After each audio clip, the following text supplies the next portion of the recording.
rainy outside, all of a sudden the radio and the TV become pretty popular ways to follow the Timberwolves. So. Well, now with this new streaming live. Oh yeah, how can you not like streaming live? Able to, beam it up to your TV via the Apple TV. All kinds of different ways to hook gizmos up to TV, cell phones, laptops, I this, I that. I'm not privy to all that information because I'm not a techie. You're not a techie? I think you'd be a techie. I was born just enough outside of Generation X that I'm not that good at it. I'm older than you. You are? I thought you had this young effervescence to you. Well, I wouldn't go that far, but I like tech stuff. I'm a tech nerd. Like, if it's some type of technology, I want it. Some type of new fandangled remote that I can, just press it, I want it.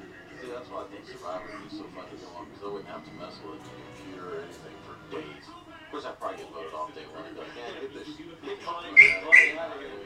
Started out the game a little bit 14-14, and both teams, showed some big play, and really, the moisture has gone away. There's no rain, but it is cold, it is windy, so the passing game's starting to pick up a little bit. You look for Norman North right now, and I've been, again, very impressed with what I've seen from Sean Kolar. 11 of 15, 127 yards, and one touchdown on the night. Well, he's done a good job throwing the football. There's, two opportunities that, one is the protection of the eligible guard so he can set his feet. Right with a touchdown, had a receiver running wide open. And then, of course, Nick Vasquez couldn't come down with that one. They were battling over the ball, but he does that, and he's having a monster night. But right now, he's having a very solid night. Very good, very respectable numbers. Put in a very tough situation. Let's look. Okay, well, top three teams in the district are Edmond North, Norman North, and UConn. Oh, the starting quarterback's here. Jump in there, young man. You're down. Go win the game. He did it. He comes in, he gets his first start last week, gets his feet wet, so to speak, and then, he comes up here and it's like, oh, here it's raining, it's cold, you're playing the other team for what's going to amount essentially to a district championship. Go win the game, young man. And all he's done is said, yes, coach, and he's gone in and he's delivered. So he's done a great job so far. Cold affects everybody. Well, just saw when the flag girls dropped the flag. Wind took it from her when she was trying to do a throw. Not good. You want to go over some of the stats? How's McLaren doing for 4 of 6 tonight for 112 yards, 1 touchdown, and of course his long was 58, which was the long pass there. So he kind of like that reception that we talked about. That the receiver took the ball and had that heads-up play. Rossi did by sticking his hands in there, getting the joint possession. The officials made the right call, but he kind of thought the North kid kind of had it first. Sorry, the Norman North kid had it first, but it is what it is. The rule is tie always goes to the receiver. Joint possession goes to the offensive player. That's every time.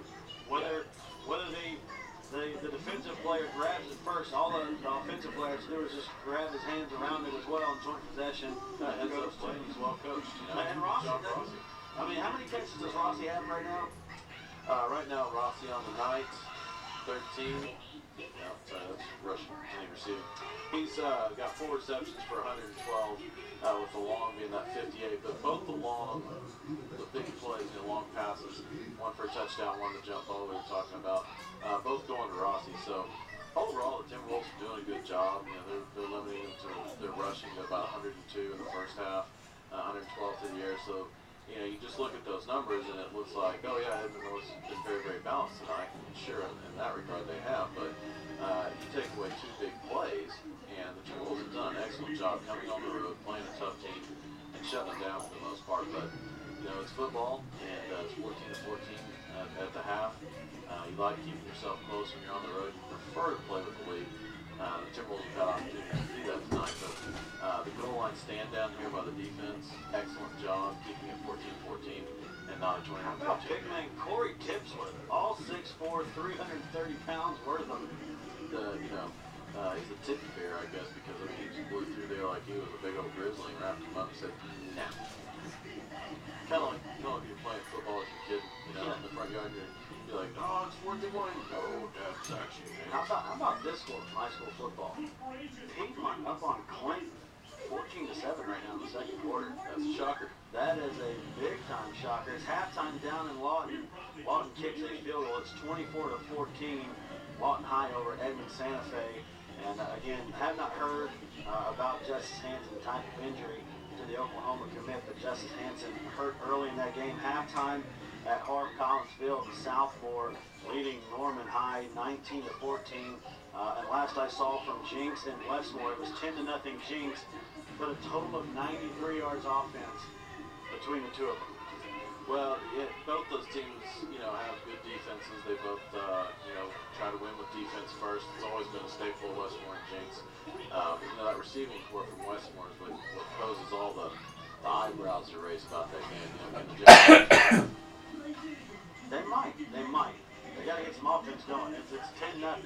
We'll go ahead and take a timeout, come back, have more of our Sheriff Joe Leslie, Cleveland County Sheriff's Office halftime show. We'll go over the Norman North stats, see if we can get some more updates from around the state here, and Figure It Out Friday. We have Showdown Saturday in college football. Tonight is Figure It Out Friday, with 3 of the 4 districts in 6A having 3-0 matchups going head-to-head. We'll take a timeout. We'll be right back. You're listening to Timberwolves Football on Sports Talk 1400.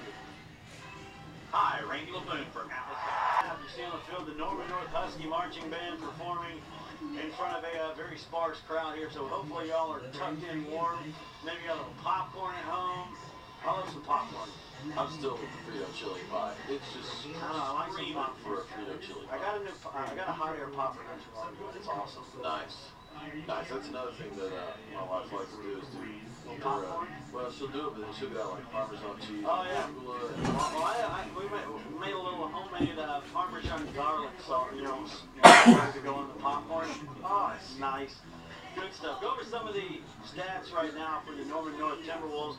John Kohler on the night, 11 for 15, 127 yards and 1 touchdown. Leading receiver right now is Nick Bass-Wynn, 5 catches, 72 yards. Quan Hogan has 3 for 26.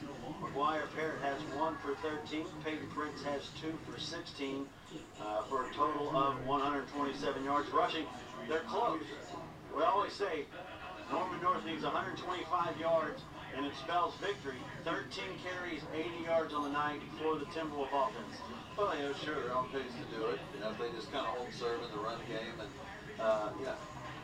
you got to take advantage of opportunities. We said that pre-game. I talked to Coach Barnes when he's talking about their offense. He just said, we got to be a little more consistent. We got to take a better advantage.